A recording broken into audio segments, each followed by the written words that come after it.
Halo fanku Hasan Sabila, kita ketemu lagi di season berikutnya. Kita akan berbicara tentang kanker payudara. Saudaraku fan Hasan Sabila, dimanapun Anda berada, saat ini kita selalu akan berpikir kemana kita harus melakukan operasi jika saudara kita atau istri kita atau anak kita terkena kanker. Kanker, jenis kanker banyak sekali, termasuk kanker payudara, kanker pada ginjal, kanker pada otak, pada rahim, kemudian kanker juga pada usus dan sebagainya. Permasalahannya di sini bagaimana kita cara mengatasi kanker? Apakah harus dengan cara operasi? Dengan cara operasi banyak saudara-saudara kita begitu operasi setahun kemudian tumbuh lagi. Artinya tidak akan tuntas di dalam menyelesaikan penyakit kanker. Kita akan berbicara tentang kanker payudara. Apakah kanker payudara? Yaitu benjolan keras yang tumbuh di sekitar payudara dan menekan saraf. Saraf inilah yang membuat si penderita menjadi rasa panas dan nyeri sepanjang malam. Rasanya pingin menangis. Doa sudah cukup dilakukan.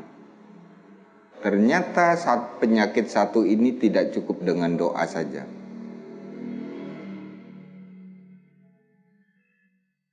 Kita akan melihat penyebab-penyebab munculnya kanker payudara. Maka perhatikanlah ini. Bukan berarti hanya seorang wanita yang harus terkena kanker payudara. Kebetulan presentasinya lebih banyak kepada wanita. Dan ini tidak harus mereka yang sudah berkeluarga, bisa terjadi pada usia dini. Usia SMP sudah terkena kanker payudara. Dan kanker payudara ini bisa terjadi pada seorang pria. Saudaraku fan Hasan Sabila,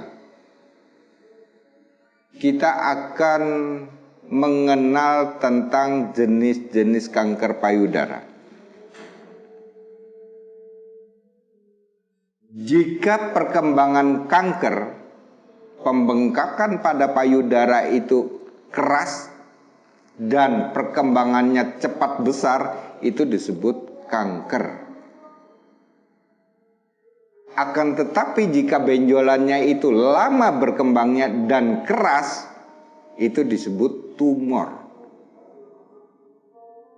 Kanker dan tumor sama-sama jenis sel liar yang hidup di dalam darah yang mengganggu hormon.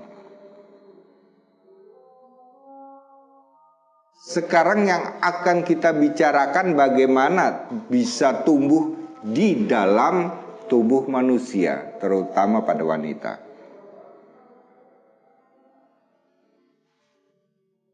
Pada wanita, kelebihan hormon estrogen ini adalah salah satu penyebab munculnya kanker payudara. Nah, jika kita menghadapi seperti ini, bagaimana kita untuk mengatasinya? Daun kelor dan bayam itu adalah salah satu asupan-asupan bagi wanita yang takut akan terkena kanker payudara. Bagaimana cara mengatasinya? Cukup untuk dijus kemudian diminum hijau daunnya bergantian. Minggu ini hari Senin, saya mencoba jus bayam. Senin berikutnya jus kelor. Yang diminum adalah hijau daunnya. Ini sama saja kita mengantisipasi atau mencegah diri kita dari serangan-serangan radikal bebas. Terutama pada wanita. Lakukanlah ini di saat usia anak sudah menginjak di usia 12 tahun. Apakah tidak terlalu cepat kalau pada usia sudah mengkonsumsi seminggu sekali minum hijau daun? Saya setuju, ini terlalu cepat dalam seminggu sekali. Lakukanlah bagi si anak sebulan sekali. Bagi usia dewasa di atas 20 tahun, lakukan seminggu sekali. Dengan demikian, sama kita mencegah akan munculnya virus-virus sel liar yang hidup di dalam darah, kemudian kita matikan, kita usir. Dengan kedua cara tadi, hijau daun tersebut. Yang kedua adalah terlalu banyak mengkonsumsi garam. Maka ini tidak boleh. Banyaknya hobi asin-asinan. Lihat, pada usia tertentu akan muncul penyakit ini yang disebut kanker payudara. Maka setelah mendengar Hasan Sabila, kita sudah mulai mengurangi hobi asin. Buah senang yang diasinkan, sayur senang yang diasinkan, makan masih dikasih garam. Jika wanita terjadi seperti ini, kebiasaan hidupnya robah. Karena ini sangat membahayakan. Asupan yang merugikan bagi metabolisme. Kemudian, tumbuhnya virus di dalam payudara ini akibat-akibat satu, kurang kebersihan di dalam menjaga tubuh. Contoh, makan dalam kondisi tangan kotor. Piring, memang piring sudah bersih, sudah dicuci, kita taruh di rak piring, kemudian kita lapar, saking laparnya, ambillah piring tersebut tanpa dilap. Kemudian kita tuang nasi di situ dan sayurnya, kotoran yang ada di piring dengan tangan yang tidak bersih tadi kita makan. Lama-kelamaan bakteri dan virus tumbuh di dalam darah. Jangkanya panjang, bukan sebulan 2 bulan, tahunan. Bisa terjadi 5 tahun kita dengan cara ceroboh, sehingga terjadilah munculnya virus di dalam payudara.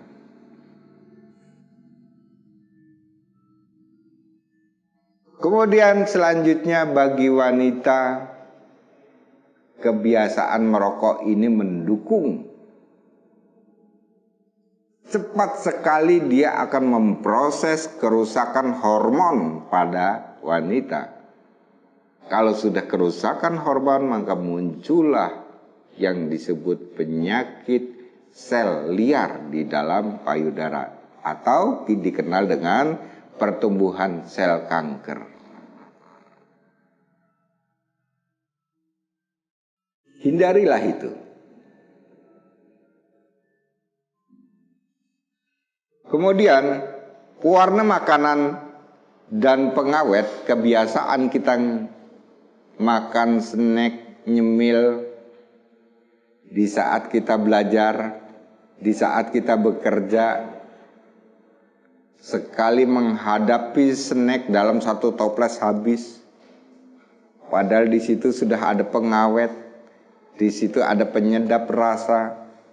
Kebiasaan-kebiasaan buruk seperti ini membuat cepatnya tumbuh sel kanker di dalam darah. Apakah ini kebiasaan seperti ini tidak hanya di payudara? Betul, tidak hanya di payudara. Bisa saja kanker ini tumbuh pada otak, pada tulang. Akan tetapi pada hari ini saya membahas tentang kanker payudara. Saudaraku Fen Hasan Sabila, berbicara tentang kanker payudara tentunya sangat panjang. Maka saya akan membagi dua. Setelah saya berbicara yang pertama, ikuti selanjutnya. Pasti kita akan paham. Karena di season berikutnya, yang kedua itu banyak resep-resep yang saya berikan dan pantangan apa yang harus kita hindari. Ikuti terus. Paham? Terima kasih.